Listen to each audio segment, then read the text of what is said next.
Impacted एक खबर बता दें, क्योंकि ऑनलाइन गेमिंग पर टैक्सेशन को लेकर काफ़ी समय से बैठकों का दौर चल रहा है। इसी से जुड़ी हुई एक खबर मेघना हम तक लेकर आ रही है कि शायद अप्रैल 2023 से ऑनलाइन गेम खेलने वालों को अपने जो प्रॉफिट्स हैं उस पर एक बड़ा अमाउंट टैक्स के फॉर्म में देना पड़ सकता है, जो है 30% तक। एक बार मेघना से पहले पूरी डिटेल समझते हैं, फिर इम्पैक्टेड स्टॉक्स को देखेंगे। मेघना, बताएं खबर।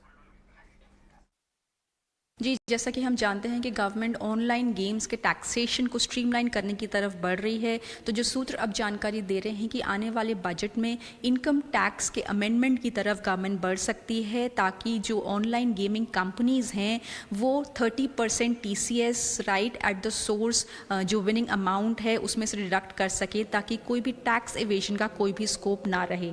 ये जैसा कि हम जानते हैं ₹10,000 ऑलरेडी एक थ्रेशोल्ड है TCS डिडक्ट करने के लिए, पर यह पाया गया है कि बहुत बार जो विनिंग अमाउंट होता है वो ₹10,000 के नीचे होता है, जिसकी वजह से TCS नहीं डिडक्ट किया जा सकता है। इसी की वजह से गवर्नमेंट इनकम टैक्स अमेंडमेंट के बारे में सोच रही है, ताकि ये मैंडेटरी किया जा सके कि कोई भी अमाउंट हो उसमें से 30% TCS डिडक्ट कर सके ऑनलाइन गेमिंग कंपनीज, ताकि विनर्स के ऊपर लाइबिलिटी ना आए और टैक्स एवेजन का कोई भी स्कोप ना रहे।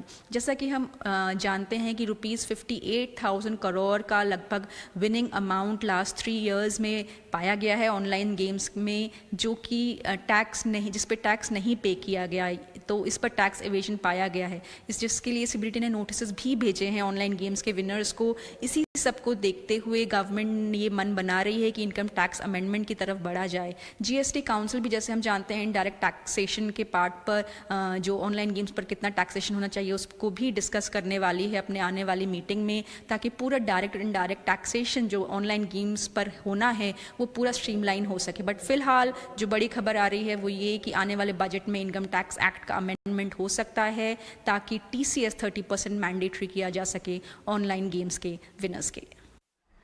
ठीक है, game of skill, game of luck, इसको लेकर भी पहले बहुत बहस चली।